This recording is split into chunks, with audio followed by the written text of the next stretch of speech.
కన్యారాశి కన్యారాశి వారికి చాలా అద్భుతమైన కాలం నడుస్తూ ఉంది. అలాగే ఈ వారం కూడా నడుస్తూ ఉంది.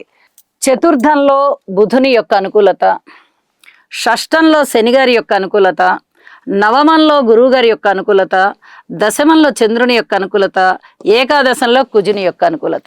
5 గ్రహాలు అనుకూలంగా ఉన్నాయంటే అది మాటలైన విషయం కాదు. వాహనాది సౌకర్యాలు పెరుగుతాయి. వాహనాల కొనుగోలు అమ్మకంలో కూడా లబ్ధి కలుగుతుంది. అన్నదమ్ముల యొక్క సహాయ సహకారాలు పెరుగుతాయి. మాతృవర్గ రీత్యా కూడా అనుకూలమైనటువంటి వాతావరణం ఉంటుంది. సంతాన రీత్యా కూడా చాలా సంతృప్తి కలిగించే అంశాలు ఉంటాయి. అనుకోని విధంగా మీకు లాభాలు వచ్చేటటువంటి పరిస్థితి, ఏదైనా అనారోగ్యం ఉన్నట్టయితే ఆ అనారోగ్యం నుంచి మీకు స్వస్థత కలిగి ఆరోగ్యవంతులు అయ్యేటటువంటి పరిస్థితి, ధనము పెరిగేటటువంటి పరిస్థితి ఉంటుంది. అలాగే దూర ప్రయాణాలు కూడా మీకు లబ్ధి చేకూరుతాయి, లాభాన్ని ఇస్తాయి. పితృవర్గ రీత్యా అయితే అసలు చెప్పనే అవసరం లేదు. అధికమైనటువంటి శుభ పరిణామాలు ఉన్నాయి. కోర్టు వ్యవహారాలు అనుకూలంగానే ఉన్నాయి. ప్రేమ వ్యవహారాలు అనుకూలంగానే ఉన్నాయి. లాభాల బాటలో ఉన్నారు మీరు. ఉద్యోగ జీవితం బాగుంది, వ్యాపార జీవితం బాగుంది.